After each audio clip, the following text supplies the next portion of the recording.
In this video, I'll show you how to use a 100% save file in Last of Us Part 1. Check my video description for this mod link. Just right click on the zip and select vendor and select open with vendor.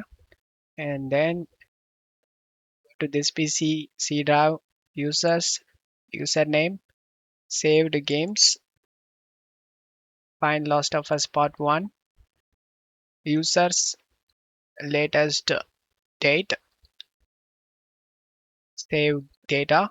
And this is where all of the game progress will be saved. Before doing this, backup your game progress, copy and paste it in another location.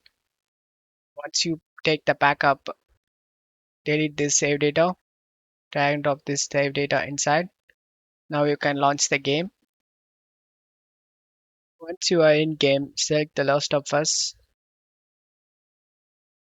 uh, select the load game. As you can see, the 100% save is completed.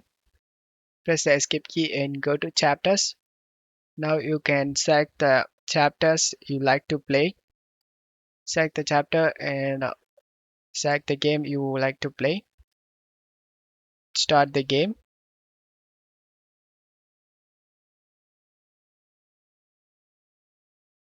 And I hope this video helped you guys. If the video helped you, don't forget to leave a like and subscribe. Thank you.